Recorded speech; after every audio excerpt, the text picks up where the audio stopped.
Welcome to today's episode, where we're diving into the recent and historic election in Mexico. Mexico elected its first female president, Claudia Sheinbaum, representing the ruling party MORENA.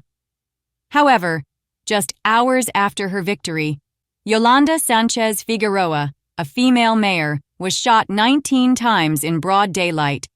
And she's not the only victim. At least 22 candidates have lost their lives during this election process. This raises the question, why have recent Mexican elections been so violently intense?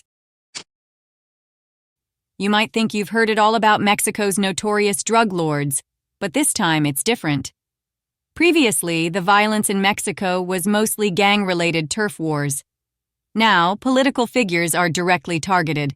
Let's take the case of Sanchez. She became the mayor of a small town in central Mexico in 2021, with a population of just around 20,000. Despite the town's size, she received death threats. Last year, during a visit to neighboring Jalisco, she was even held captive by armed men for 3 days. While Sanchez never named her attackers, local papers suggested she interfered with the financial interests of local criminal groups. The BBC reported that she had been pressured to hand over municipal security to state police, who were allegedly corrupt. She refused and instead requested national military intervention. This defiance likely led to her assassination. And she wasn't the only one. Just hours before the election, violence spiked across Mexico. In Cuautla, an opposition candidate, Ricardo Arizmendi Reynoso, was shot dead. A MORENA mayoral candidate, Gilberto Palomar, was hospitalized after an attack. And these are just a few examples. So, let's look at the numbers. Since the campaign began last September, over 20 public office candidates have been killed. Some third-party reports suggest the number could be as high as 40. If we include non-fatal attacks, there have been 129 incidents.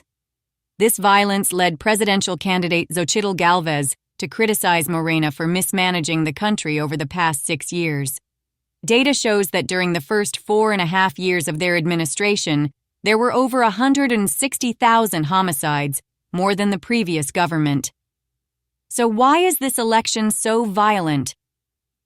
Firstly, it's the largest in Mexico's history, with over 20,000 local and federal positions up for grabs and around 100 million registered voters. Such a massive election inevitably involves more power struggles and conflicts of interest. Secondly, the fragmentation of drug cartels has worsened the situation.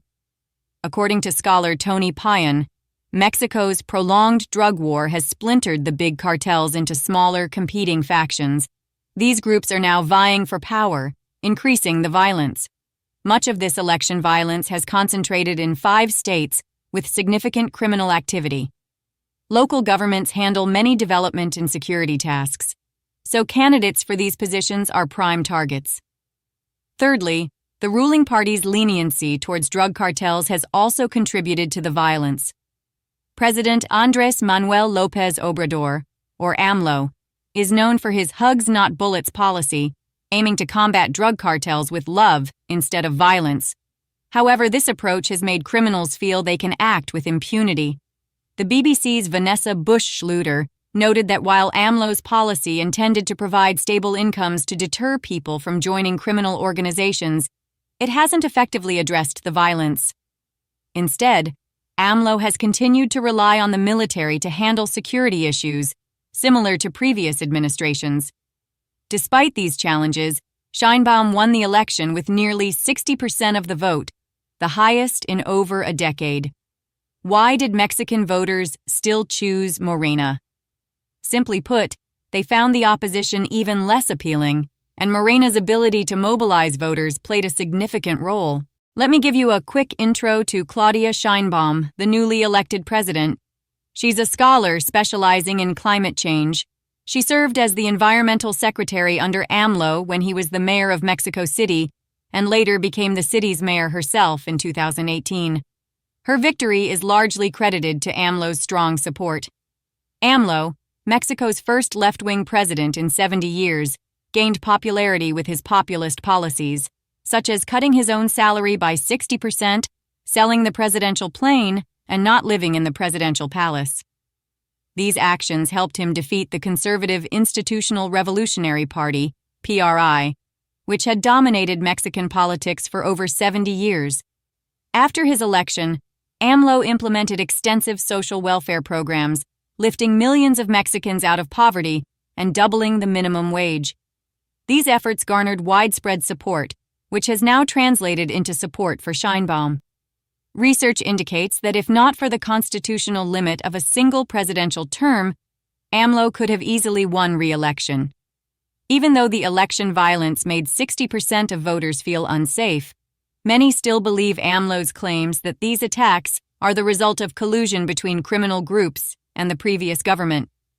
They continue to support MORENA and Sheinbaum, hoping for ongoing reforms.